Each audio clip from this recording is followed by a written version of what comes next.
Hai semuanya, Assalamualaikum warahmatullahi wabarakatuh. Apa kabar teman-teman di hari ini? Semoga semuanya sehat ya. Memasuki akhir bulan, Masya Allah, Alhamdulillah nih teman-teman. Aku bisa berbagi kegiatan aku kembali setelah kemarin sempat kayak beberapa hari itu upload videonya nggak teratur ya, karena suami sakit. Terus setelah kegiatan merawat suami, aku juga menyusul gitu, nggak enak badan. Tapi alhamdulillah di hari ini udah agak mendingan. Terus suami aku juga udah mulai masuk kerja. Jadi hari ini tuh aku lagi nyiapin bekal buat suami ya. Di sini bekalnya pun yang sederhana aja, kayak aku tuh cuma masak tumis tempe, terus pakai ini nih lauknya martabak telur ya, karena ini juga merupakan sisa-sisa bahan yang ada di rumah sih. Mang sayur tuh hari ini nggak ngider, jadi aku masak seadanya aja. Yang penting tuh ada bekal yang dibawa. Teman-teman, terima kasih banyak ya atas perhatian, saran, doa baik yang udah teman-teman berikan juga pada aku dan suami aku. Pokoknya itu sangat berarti. Terus mohon maaf juga kalau ada beberapa komentar dari teman-teman yang belum sempat aku balas, karena memang tuh kemarin-kemarin pasca suami sakit memang agak disibukkan banget dengan kegiatan di dunia nyata ya, kayak merawat suami. Terus kalau sakit gitu kan harus bener-bener intens gitu ya buat ngerawatnya, terus nyiapin makanannya, obatnya, sama kayak cemilannya, karena biasanya tuh orang sakit juga mual juga gitu kan. Terus jadinya akunya ikut kayak kecapean, terus kayak harus banyak istirahat juga supaya cepet pulih. Terus teman-teman, ini tuh banyak juga kerjaan yang sempat terbengkalai pasca suami sakit, terutama tuh kayak ini ya, cucian baju, setrikaan gitu. Jadinya aku bener-bener kayak maraton ngerjainnya. Cuman memang aku tuh kerjainnya pelan-pelan aja, yang penting tuh mipil selesai, karena kalau semakin ditinggalin ya nanti bakalan semakin banyak gitu. Cucian baju pun banyak dan udah aku cuci, udah aku jemur, jadi nanti tinggal diberesin mipil. Dapur juga belum sempet kayak aku beresin, karena memang pas suami sakit itu kan banyak masak di rumah juga kan, kayak karena suami di rumah tuh permintaannya jadi banyak gitu. Kalau kerja kan biasanya kan setengah hari tuh berada di luar ya, jadi lebih santai. Terus juga kemarin alhamdulillah dari teman-teman suami pada jenguk saudara-saudaranya sampai tetangga-tetangga gitu. Alhamdulillah jadinya tuh kegiatannya banyak di situ gitu ya, secara real. Oke teman-teman, sembari mengerjakan pekerjaan rumah tangga kali ini, semoga juga bisa memberikan semangat untuk teman-teman di sana yang memang juga sama kegiatannya dengan aku. Aku mau sharing-sharing mengenai hidup minimalis, terutama mengenai masalah keuangan rumah tangga. Jadi kali ini tuh aku akan bahas tema tentang 10 barang dan hal yang udah aku tinggalkan dari lama, supaya bisa menjaga keuangan aku untuk tetap stabil dan tidak boros. Jadi apa aja sih dari ke-10 hal tersebut? Apakah mungkin untuk teman-teman sendiri juga mengalami, ditemukan dalam kehidupan sehari-harinya? Langsung aja ya. Dari yang pertama, yaitu aku sudah meninggalkan yang namanya denda keterlambatan pembayaran. Nah, biasanya tuh denda muncul ketika pembayaran kita terhadap sesuatu yang kita miliki ini telat ya teman-teman, seperti pajak kendaraan, mungkin juga pajak PBB gitu ya. Kalau pajak PBB itu aku kurang paham, tapi biasanya itu pajak kendaraan, terus tagihan bulanan, angsuran gitu atau kredit. Nah, awalnya memang denda-denda ini tuh kayak kecil gitu ya, tapi kalau makin lama makin dibiarin ya lama-lama makin numpuk juga kan, semakin membesar juga. Padahal dalam setiap tahunnya mungkin kita tuh udah menganggarkan gitu sekian nominal untuk membayar pajak tersebut, atau mungkin membayar tagihan bulanan seperti pembayaran listrik, air, terus juga kayak aku nih kayak kredit KPR gitu ya. Itu semuanya tuh sekarang ada bunganya, ada dendanya kalau terlambat bayar. Jadi untuk mengurangi bengkaknya denda tersebut, aku mencoba untuk mendisiplinkan diri untuk membayar tepat waktu. Jadi itu tagihan angsuran, terus juga pajak selalu aku tuh utamakan atau prioritasin supaya nggak menambah beban karena ada denda atau bunga buntut di belakangnya gitu ya. Lalu yang kedua, barang atau hal yang udah aku tinggalin sejak lama supaya keuangan yang aku miliki yang tergolong masih kecil dan pas-pasan ini tidak boros dan tetap stabil atau cukup adalah belanja-belanja yang nggak penting gitu loh. Kadang tuh kita tuh suka kan sebagai ibu rumah tangga melakukan aktivitas belanja, namun kita tuh kadang nggak bisa ngebedain gitu loh antara belanja kebutuhan maupun keinginan.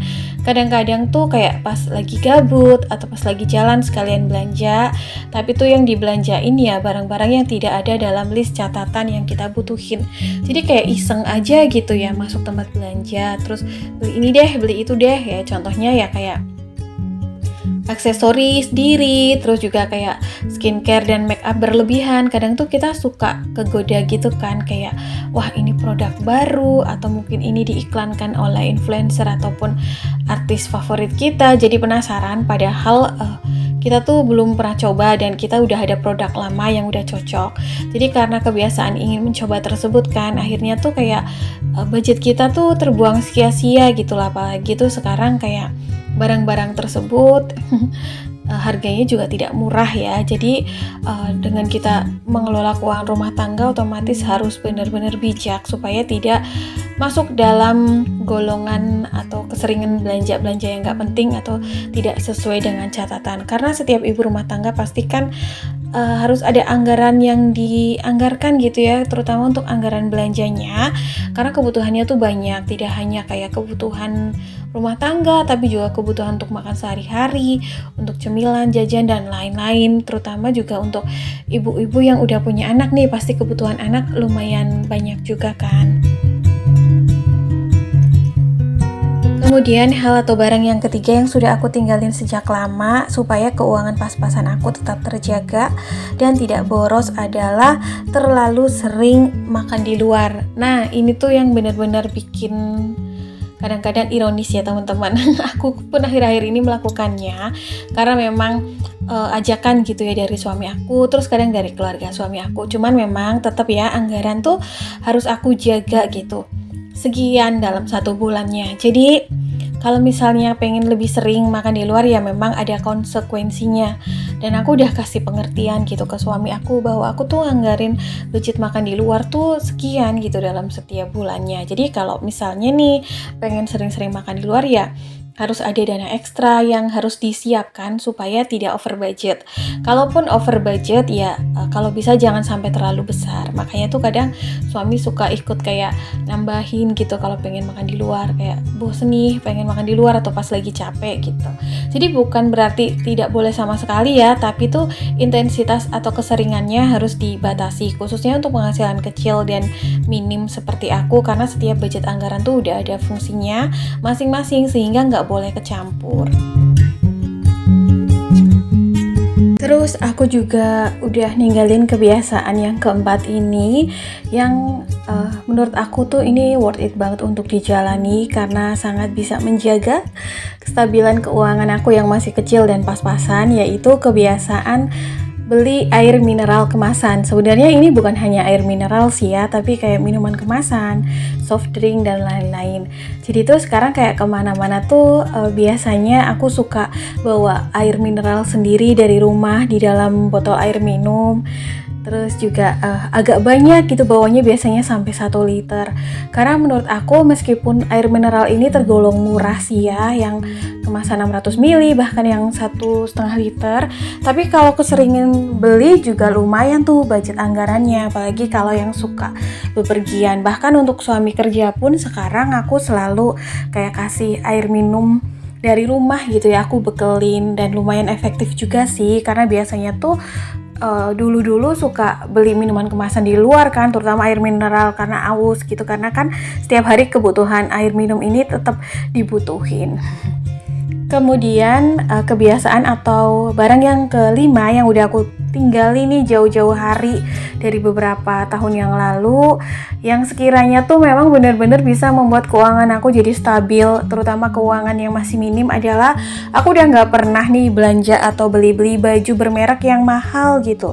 Meskipun kadang tuh barang mahal tentu saja berkualitas ya, atau lagi punya merek yang terkenal.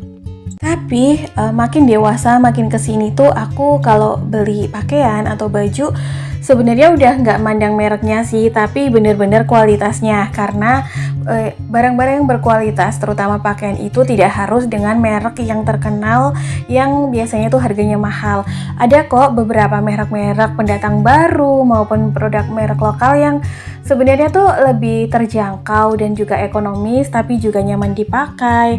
Terus juga modelnya simple gitu, warna-warnanya juga masuk ke dalam ton warna kulit aku, sehingga tuh ini lebih meminimalisir budget untuk pengeluaran fashion buat aku dan suami aku. Jadi kayak tetap mengutamakan kualitas tapi dengan brand yang lebih ekonomis, dijangkau, ramah kantong gitu ya. Karena yang namanya hidup makin dewasa, udah berumah tangga, tentu saja tuh kebutuhan bukan hanya prioritas penampilan ya. Mungkin dulu sebelum nikah kadang-kadang tuh suka kayak mentingin penampilan nih supaya terlihat kece, terus juga kayak ya yang namanya ajang cari jodoh gitu ya. Tapi setelah menikah sih tentu saja masih menjaga penampilan, cuman kayak nggak harus nih pakai barang-barang branded yang terlalu mahal, karena tuh kayak sayang aja gitu uangnya kebuang-buang, padahal budget anggarannya bisa dialokasikan untuk hal yang lain.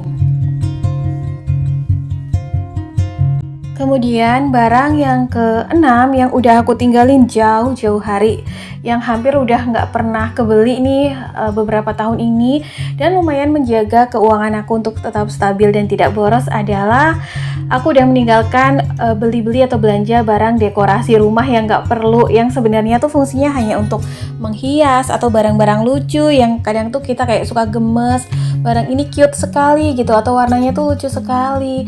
Nah sebenarnya tuh mungkin sah-sah aja untuk sebagian orang yang memiliki budget berlebih, terus juga rajin bersih-bersihnya. Tapi kalau untuk aku pribadi dengan budget pas-pasan, terus juga sebenarnya kayak banyak kegiatan yang memang harus aku kurangi nih, terutama yang nggak penting-penting, kayak memiliki barang dekorasi rumah yang terlalu berlebihan itu kan memerlukan waktu juga untuk perawatan. Nah sekarang misal pun ada beberapa barang-barang yang terpajang, itu adalah barang-barang yang ada fungsinya, jadi sekaligus double gitu ya, berfungsi iya tapi bisa untuk pajangan juga, jadi itu ada fungsinya juga, jadi nggak nyesel gitu loh untuk dibeli. Walaupun kita juga harus membersihkan barang-barang tersebut, tapi kan toh nyatanya barang ini dipakai untuk membantu kegiatan kita sehari-hari. Kemudian barang atau hal yang ke-8 yang udah aku tinggalin jauh-jauh hari dan bisa banget menjaga keuangan aku yang pas-pasan ini untuk tetap stabil, adalah aku udah nggak pernah lagi membeli perabotan rumah tangga kalau aku nggak butuh atau perabotan rumah tangga aku itu nggak rusak. Jadi teman-teman, makin kesini tuh aku semakin terminimalisir gitu ya. Jadi mungkin kalau keinginan memang ya tetap aja yang namanya ibu rumah tangga ya, nggak bisa dipungkiri. Kadang tuh ngelihat perabotan rumah tangga, apalagi yang bentuknya bagus, lucu, warnanya kekinian tuh kayak pengen gitu beli. Tapi kalau aku pribadi nih, sekarang tuh menyadari bahwa terlalu banyak memiliki barang perabotan rumah tangga di rumah itu justru membuat kondisi dan tempat penyimpanan di rumah aku semakin sempit. Aku tuh sekarang sadar diri bahwa rumah yang aku miliki ini adalah rumah yang kecil, minimalis gitu ya. Jadi untuk apa terlalu banyak menyimpan barang perabotan rumah tangga? Toh sebenarnya barang-barang perabotan rumah tangga yang aku butuhin ya ada batasannya gitu ya, nggak yang terlalu banyak. Jadi sebisa mungkin aku tuh berpikir untuk memiliki secukupnya aja, karena sayang banget kalaupun kita memiliki barang perabotan rumah tangga yang bagus, terus juga yang lucu-lucu tapi nggak terpakai gitu ya. Atau mungkin kita udah punya dan pengen upgrade menggantinya ke yang baru, tapi kita nggak declutter gitu sebelumnya, kan bakalan cuma numpuk gitu ya stokannya. Jadi nambah-nambahin kerjaan aja, terus kayak minim fungsi gitu. Jadinya tuh budgetnya juga udah keluar, barangnya numpuk di rumah jadi semakin sesak. Terus kadang-kadang tuh ibu rumah tangga suka punya problem barang-barang yang terlalu menumpuk. Ini mau dikemanain ya? Mau di-declutter, dibuang sayang, mau dikasihkan ke orang. Takutnya nggak berkenan karena udah kita pakai gitu kan. Terus hal yang ke-9 yang udah aku tinggalin jauh-jauh hari dari lama dan bisa banget menjaga keuangan aku tetap stabil di sini adalah biaya perawatan kendaraan secara berlebihan. Tentu saja kalau kita memiliki barang pasti harus dirawat ya. Begitu pula dengan kendaraan. Tapi biasanya tuh kayak biaya-biaya servis itu sih memang ya kewajiban supaya kendaraan kita bisa lebih awet. Tapi tuh yang bikin budget kita boros adalah kayak biaya perawatan berlebihan seperti pasang aksesoris, modif kendaraan yang terlalu berlebihan gitu kan. Nah sekarang tuh udah aku buang jauh-jauh, sekarang udahlah pakai yang standar-standar aja, yang penting dirawat, dipajakin, udah gitu aja. Kemudian hal yang terakhir yang udah aku tinggalin dari lama yang bikin keuangan aku tuh meskipun penghasilannya kecil tetap stabil adalah kebiasaan kegabutan belanja online untuk hal-hal yang sebenarnya tuh nggak perlu gitu ya. Kadang-kadang tuh ini masih terjadi di suami aku sih, suka kayak order ini barang padahal pas nyampe di rumah tuh nggak kepake, kadang juga nggak bisa gitu pakainya, nggak bisa ngerakitnya. Nah karena menganggap hal ini tuh atau barang ini tuh murah, atau kadang pas lagi flash sale gitu. Kadang-kadang pun harga barang murah flash sale tuh ada minim ordernya ataupun ada peraturan dalam ordernya kan. Nah hal tersebut tuh udah aku minimalisir banget. Seumpama pun aku belanja barang kebutuhan rumah tangga pun ya harus disesuaikan gitu ya. Kalau memang belanja di online lebih murah, memang kapasitasnya aku butuh banyak ya aku belanja. Tapi kalau enggak ya aku beli di terdekat aja. Jadi itu dia ya teman-teman, 10 barang atau kebiasaan yang udah aku tinggalin dari lama yang bisa menjaga kestabilan keuangan rumah tangga aku yang masih kecil atau minim. Jadi aku berharap bisa bermanfaat ya sharing-sharing aku kali ini. Dan mungkin juga ada yang ngalamin sama dengan aku atau ada yang mau nambahin. Oke teman-teman, kayaknya sampai di sini dulu ya video aku hari ini. Semoga bermanfaat. See you next video. Assalamualaikum. Bye.